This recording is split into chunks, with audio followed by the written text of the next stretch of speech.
Economía Hoy, con Gerardo Corrales. Es presentado por...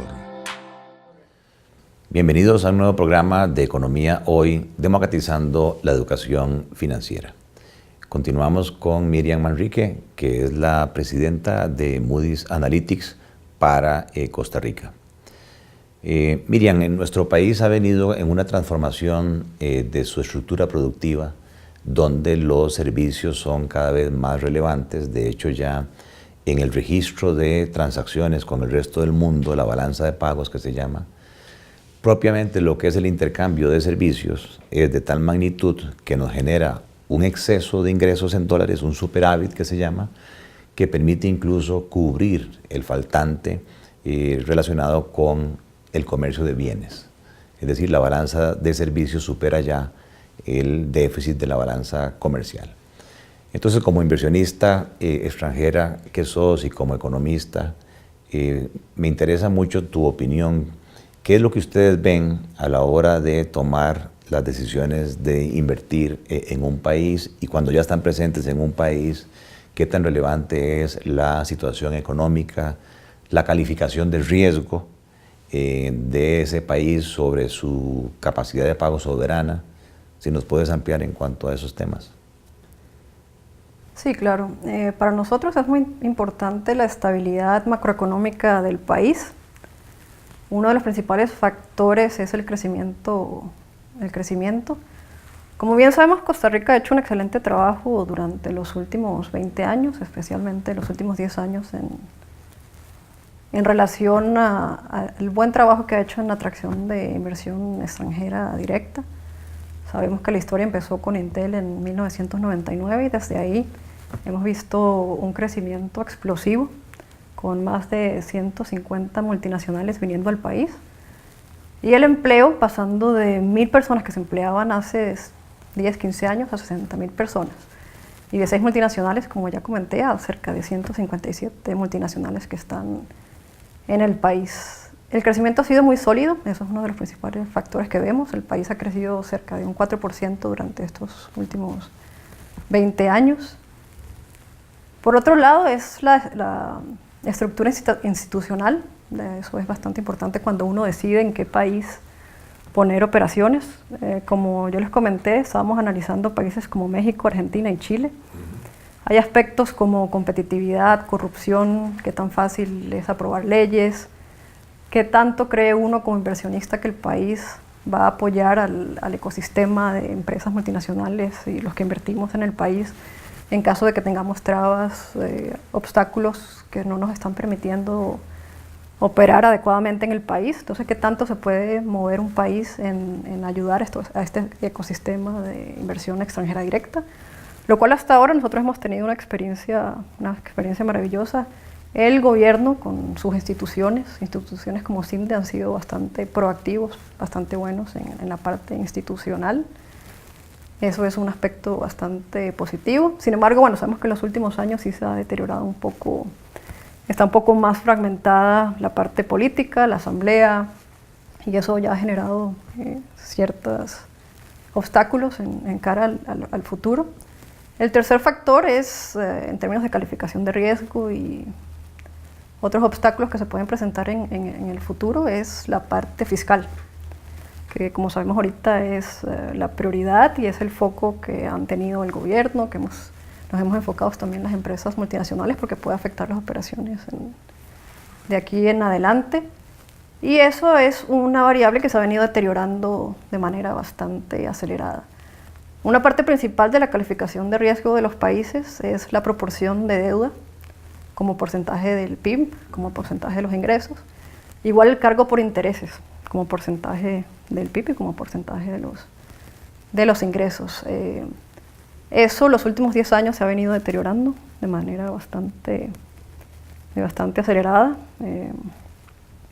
afectando la calificación de riesgo de Costa Rica, y si no se siguen tomando las medidas necesarias, sabemos que eso va a tener implicaciones en el país y puede afectar temas como una inversión extranjera directa y los macroprecios, como ya sabemos, tasas de interés, tipo de cambio y otras variables que son importantes para las empresas y para la economía, para nuestros empleados. Y por último, también vemos la vulnerabilidad del país a shocks internos y externos. Creo que, como bien comentabas, una de las vulnerabilidades del país siempre ha sido el déficit de cuenta corriente, que por suerte ha sido superado por la atracción de inversión extranjera directa, que es cerca de $3.000 millones durante los últimos años. Por eso es un riesgo que está ahí. Servicios es un sector de la economía que se mueve muy fácil. No es como manufactura, donde ya hay un costo hundido y es más fácil quizás mover operaciones a otros países. Servicios simplemente tenemos muchos competidores. Yo, por ejemplo, tengo operaciones en India, en Sri Lanka. Simplemente pueden decir 50 personas se van para India, se van para Sri Lanka. Entonces, servicios hay que ser muy cuidadosos porque en el momento en que el entorno se complique mucho, es muy fácil de llevarse a otros países. Y por el lado de los riesgos internos, vemos que el principal riesgo ahorita puede ser el sistema financiero, el cual sabemos que hay mucha dolarización, que muchas personas están endeudadas en dólares, y eso puede traer repercusiones a futuro en caso de una devaluación fuerte que venga por el problema del déficit fiscal. Ahora bien, si bien es cierto, ustedes están acogidos a un régimen preferente de zona franca, sí dependen para poder dar sus servicios al resto del mundo del suministro de componentes importantes en sus funciones, la electricidad, la telefonía, el tema de tecnología. ¿Cómo es el país en ese sentido? En cuanto a la estabilidad de los componentes básicos para que ustedes puedan hacer sus análisis y prestar sus servicios en el país. En términos de servicios, principalmente nosotros dependemos del talento humano. Quizás el mayor reto que hemos tenido las empresas operando en la parte de servicios es que ya la demanda supera la oferta de trabajadores en el país. ¿Sí? Apenas con 60,000 colaboradores. Sí, ya, porque casi el 90% del trabajo que necesitamos es bilingüe. Y eso es una restricción bastante no encuentran suficiente recurso bilingüe. No. Y el problema que se ha creado ha sido un ciclo en donde la demanda ser mucho mayor que la oferta también, ha habido una burbuja, en ciertos años, una burbuja salarial bastante elevada. Y eso nos ha hecho operar con costos muy altos. Actualmente, y es algo que estábamos conversando, de hecho esta mañana, todos los gerentes generales de la parte de servicios, que cada vez se nos está haciendo más complejo competir con otros países. En mi caso, por ejemplo, antes no era para mí un problema competir con Estados Unidos, siempre había un beneficio bastante alto de operar desde Costa Rica. Ya incluso yo compito con varias ciudades de Estados Unidos que hasta incluso pueden llegar a ser más baratas que Costa Rica. Y en ese sentido, ¿no tienen ustedes comunicación con Procomer, con CINDE, con el Ministerio de Educación para trasladarle estas inquietudes e ir formando más recursos bilingüe? No, CINDE, Procomer y el gobierno siguen haciendo un trabajo muy bueno en alinear las demandas que tenemos nosotros y tratar de crear ese talento humano.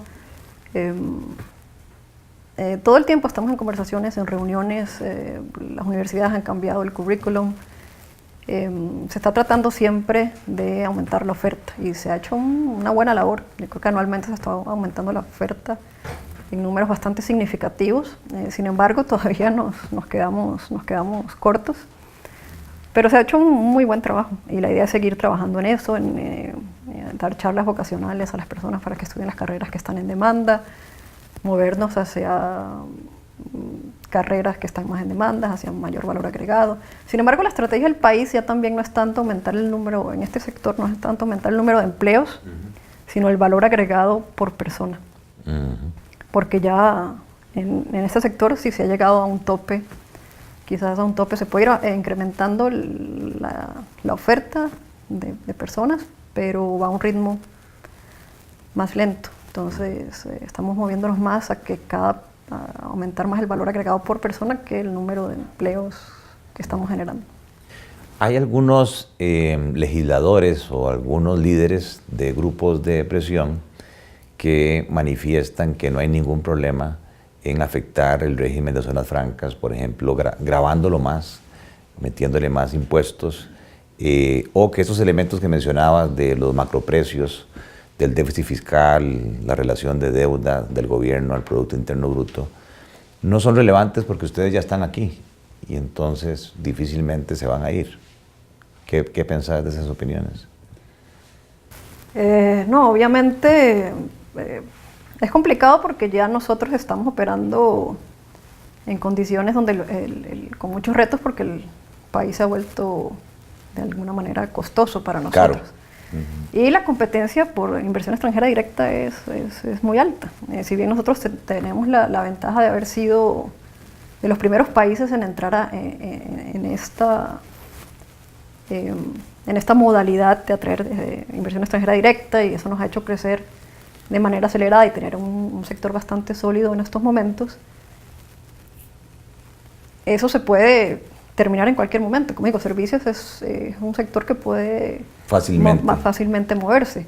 Y competimos, no es que nosotros como sector, no es que no queramos pagar más impuestos, obviamente nosotros queremos contribuir a la economía, generamos muchos empleos, hacemos actividades de responsabilidad social corporativa, se pagan las cargas sociales, yo creo que se contribuye bastante al país, pero hay una realidad y es que sí hay mucha competencia en otros países por la atracción de inversión extranjera directa. Y si nuestras condiciones se siguen deteriorando, muchas compañías van a decidir llevarse esa inversión a otros lugares. Y yo creo que eso va a afectar significativamente al país y la economía porque, como ya dijimos, son 3.000 millones de dólares que cierran el déficit de cuenta corriente, y si eso de alguna manera dejara de ingresar al país, nos veríamos en una situación bastante compleja. Muy bien, hemos estado aprendiendo sobre la importancia de la estabilidad macroeconómica, política y social de un país para atraer o desestimular la inversión extranjera directa con Miriam Manrique, que es la presidenta de Moody's Analytics en Costa Rica.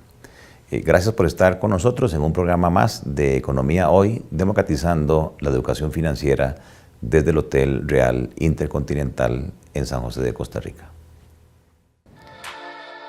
Es presentado por